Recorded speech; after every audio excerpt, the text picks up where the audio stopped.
A nave espacial interestelar Avalon pode ser vista viajando pelo espaço, indo em direção a um mundo colonizado chamado Homestead 2. Todos os seus compartimentos estão vazios e a nave está no piloto automático. Os 258 tripulantes e os 5.000 passageiros estão em hibernação. De repente, a nave atravessa um cinturão de asteroides que enfraquece seus escudos. A energia é desviada para o escudo principal, mas a nave está em rota de colisão com um asteroide gigante.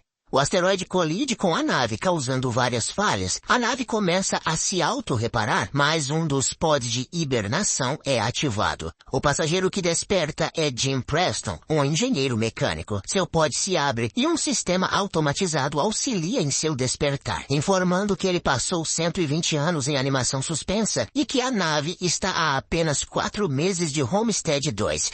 Ele é informado de que poderá aproveitar os aspectos luxuosos da nave nesse tempo. Jim recebe instruções sobre sua pulseira de identificação, sua cabine e as principais atividades que deve realizar antes da chegada ao planeta. Empolgado e nervoso para conhecer as pessoas na nave, ele se prepara, sai da cabine e entra em uma aula automatizada projetada para um grupo inteiro. Jim parece um pouco ansioso enquanto o holograma explica a situação na Terra, descrevendo-a como superpovoada, cara e superestimada. Ele é orientado a deixar suas perguntas para o final da aula, mas continua perguntando por que está sozinho ali. Ele percebe que o holograma não pode responder e decide procurar outras pessoas. Ele chega ao saguão principal da nave. Não há ninguém lá também, mas um balcão de informações automatizado se oferece para ajudar. Jim pede para falar com uma pessoa de verdade e é enviado para procurar um comissário, mas ao perceber que também não há ninguém, pede para falar com o capitão.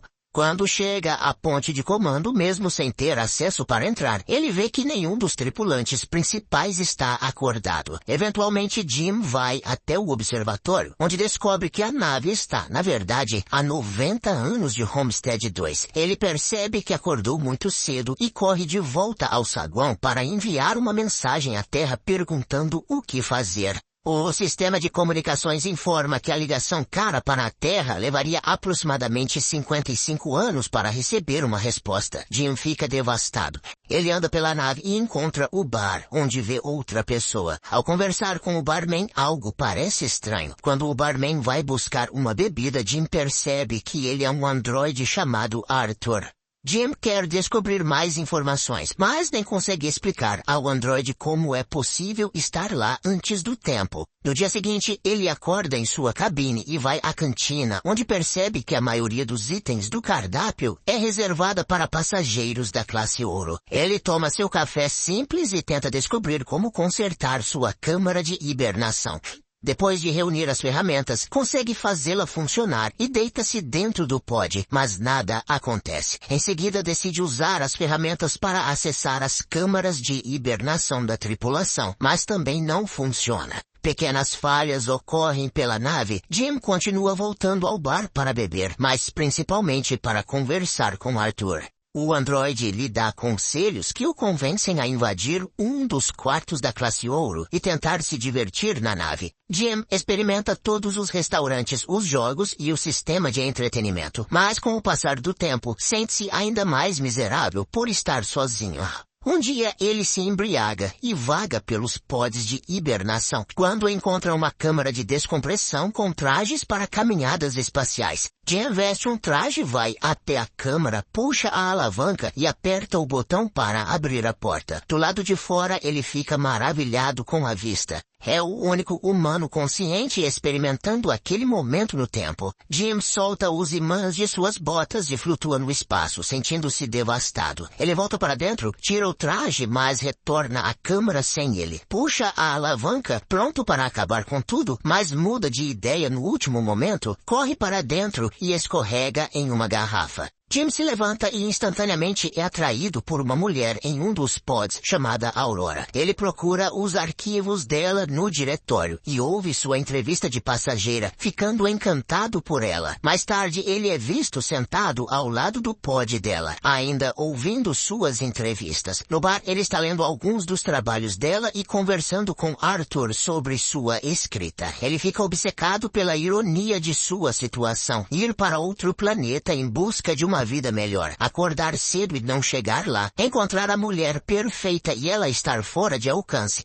Jim continua pensando nela e começa a ter a ideia de acordá-la também. Ele conversa sobre isso com o androide, mas Arthur não entende o dilema. Se ele acordá-la para seu próprio benefício, estaria prendendo-a ali com ele, condenando-a a morrer na nave. Jim decide não fazer isso a princípio, mas com o passar do tempo não consegue deixar a ideia de lado. Até que um dia ele muda de ideia. Ele vai ao pod dela e consegue ativá-lo. Enquanto ela desperta e passa pelo mesmo processo que ele passou, ele se esconde e volta para o seu quarto. Algum tempo depois, ele vai ao saguão principal esperando encontrá-la. E lá está ela, tão confusa quanto ele estava um ano atrás. Jim conta que eles são os únicos acordados e a leva ao observatório. Depois explica que não consegue acessar nem a tripulação, nem os comandos principais da nave. Aurora entra em pânico e quer voltar para o pod. Quando chegam até ele, Jim explica que não há equipamentos especiais na nave que possam ajudá-los a voltar à hibernação, efetivamente dizendo que estão presos ali. Eles voltam ao saguão e ele sugere que ela descanse, já que acabou de sair da hibernação.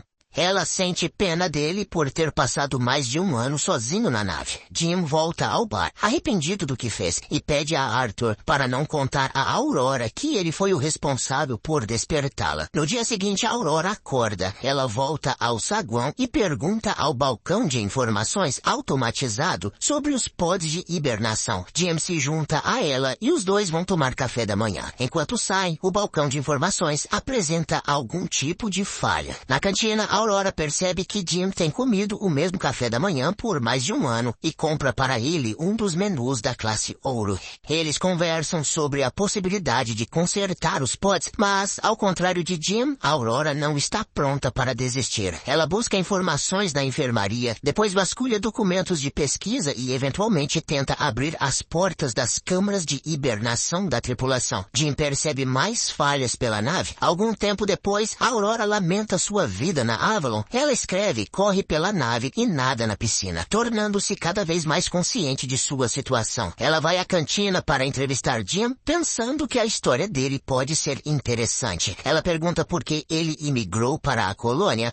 Jim responde com slogans da companhia primeiro, mas depois explica que esperava ser alguém no novo mundo, construir uma vida. Mais tarde, eles acabam no observatório e Aurora finalmente compartilha seu motivo para estar ali. Ao contrário dos outros passageiros na nave, ela tem um bilhete de ida e volta. Sua ideia era ir para Homestead 2, viver lá por um ano e voltar para a Terra para se tornar a primeira jornalista a fazer isso, escrevendo a maior história de todos os tempos. Aurora lentamente desiste de encontrar uma solução para o problema atual, e Jim pensa em uma forma de animá-la. Ele a leva para dançar ao cinema e à quadra de basquete. Por último, a leva ao bar para conhecer Arthur. Ela relaxa por um momento, até lembrar da situação em que estão. Jim fica sozinho com o androide, sentindo-se péssimo pelo que fez com ela. Em seguida, ele é visto mexendo em algo, e pouco depois, Aurora entra no observatório e encontra uma miniatura do edifício Chrysler que ele fez para ela. Algum tempo depois, eles têm um encontro no bar, jantam e compartilham histórias de suas vidas. Ela conta que seu pai morreu quando ela era adolescente. Depois do jantar, Jim leva Aurora para a câmara de descompressão e os dois vestem os trajes espaciais. Eles saem juntos para uma caminhada no espaço. Jim finalmente tem alguém para compartilhar essa experiência magnífica. Ele desativa os ímãs das botas e eles flutuam juntos no espaço. Eles voltam para dentro, se beijam imediatamente, vão para a cabine dele e dormem juntos. Logo depois, começam a viver como um casal. Aurora se muda para a cabine de Jim e escreve sobre sua vida na nave. Eles correm juntos, comem juntos e dormem juntos. Jim explora mais a nave e descobre a área de hidroponia. Ele traz flores para a Aurora. Um dia a nave passa por uma gigante vermelha e eles vão ao observatório para vê-la. É o aniversário de Aurora, então mais tarde naquela noite eles celebram em um dos muitos restaurantes da nave e depois no bar. Jim vai ao banheiro e prepara o anel que fez para a Aurora, enquanto ela fica no bar conversando com Arthur. O androide, sem saber que era segredo, conta para a Aurora que Jim a acordou de propósito. De repente, Jim volta e ela o confronta completamente incrédula. A Aurora sai correndo furiosa e em pânico. Jim volta para sua cabine e encontra todas as coisas dela desaparecidas. No dia seguinte, ele a encontra na cantina, mas no momento em que tenta falar, ela foge. A Aurora está desesperada. Uma noite, ela vai até a cabine de Jim, socando e chutando ele, querendo matá-lo, conversando com ela pelo intercomunicador. Porque ela continua evitando-o, Jim tenta se desculpar e explicar suas ações. Ele diz que se apaixonou por ela, mas a Aurora não quer saber. Ela não consegue perdoá-lo por tirar sua vida. Uma noite, enquanto Jim está em sua cabine, ocorre outra falha. A nave enfrenta um erro crítico e o comando principal é desligado. Mais tarde, ele entra no elevador, que também apresenta um mau funcionamento. A Aurora vai até o saguão principal e vê que Jim plantou uma árvore ali. Em seguida, ela vai até a cantina, onde o dispensador de comida também está com problemas. De repente, os dois ouvem a voz do chefe do deck pelo intercomunicador, perguntando quem plantou a árvore.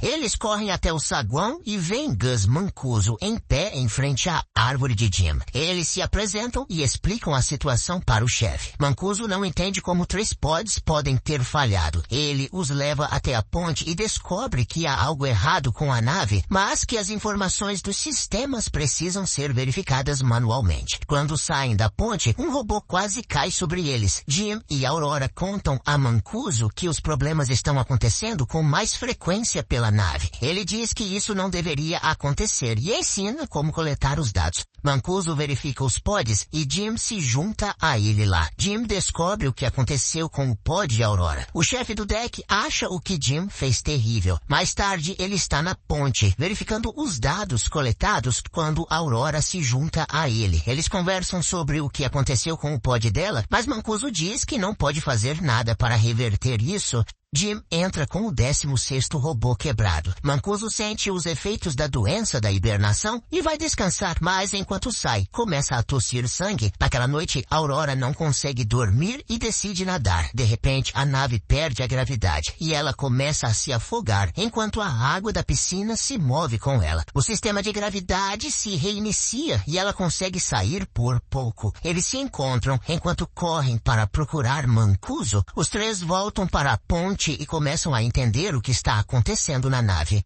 Mancuso descobre que algo aconteceu há 2 anos, danificando um sistema principal. Eles precisam encontrar e consertar o problema, porque toda a nave está sobrecarregada. Se não resolverem, a nave ficará à deriva. Eles vão procurar o defeito, mas Mancuso desmaia, e Jim e Aurora o levam para a enfermaria. Ele está morrendo e não há tratamento para prolongar sua vida. Algum tempo depois, eles se reúnem no observatório, onde Mancuso entrega sua pulseira de identificação a Jim, pede que consertem a nave e em seguida morre. De repente, as luzes mudam para um vermelho de alerta e a nave começa a tremer. Jim pede ajuda a Aurora e eles correm para a área de engenharia, mas ocorre outra falha no sistema de gravidade. Logo depois, Arthur também é afetado e Jim o desativa. Finalmente, eles chegam à engenharia e começam a procurar o problema. Eles o encontram na usina de energia e ao abrir a escotilha, Aurora é sugada para dentro. Um asteroide causou uma brecha no casco naquela área. Jim também é sugado, mas consegue se segurar na escotilha.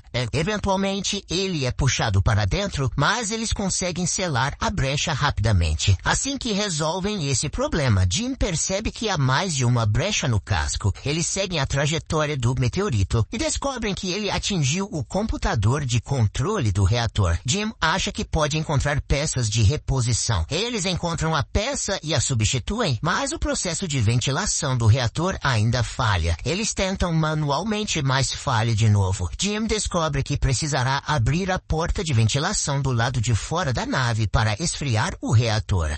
Os dois vão até a câmara de descompressão e enquanto ele se prepara para sair, Jim entrega a pulseira de Mancuso para Aurora, dizendo que pode não voltar. Ela o ajuda com o traje e enquanto ele entra na câmara, Aurora pede que ele volte, porque não consegue viver na nave sem ele. Aurora volta ao reator, onde a temperatura atinge níveis críticos. Um parafuso do reator atinge seu braço, enquanto Jim se aproxima da porta de ventilação do lado de fora e a vê. A temperatura no reator sobe enquanto ele tenta abrir a porta. Jim percebe que terá que segurar a porta manualmente para ventilar o reator e avisa a Aurora. Ela não gosta do plano, mas ele insiste e pede que ela ventile o reator. Eles discutem, mas Jim diz que precisam salvar as outras pessoas. A Aurora finalmente aceita e ventila o reator. O processo é bem sucedido, mas os gases do reator empurram Jim para longe, rompendo seu cabo de segurança. A pressão em seu traje começa a cair. Ele avisa a Aurora que corre para pegar outro traje e resgatá-lo. Jim se desculpa novamente enquanto ela se apressa. Aurora vai atrás dele, mas seu cabo é curto demais. Ela é puxada de volta, mas consegue agarrar o cabo dele e puxá-lo para dentro. Aurora arrasta Jim para a enfermaria apenas para descobrir que ele já está morto. Ela usa a pulseira de Mancuso para anular os protocolos médicos e ressuscitá-lo. O pod médico funciona automaticamente e revive Jim. Aurora o perdoa. Mais tarde, Aurora conserta Arthur e eles fazem um funeral espacial digno para Mancuso. Jim a leva para a enfermaria e conta que encontrou uma forma de usar o pod médico como um de hibernação. Jim sugere que Aurora use o pod e passe o restante da viagem nele, mas como é revelado depois, ela decide ficar acordada com ele na nave. Jim finalmente a pede em casamento e eles vivem juntos na nave. 88 anos depois, a Avalon chega a Homestead 2. A tripulação desperta e encontra a nave em um estado inesperado. Aurora deixa uma mensagem contando a história da vida que ela e Jim tiveram na nave enquanto todos os outros dormiam.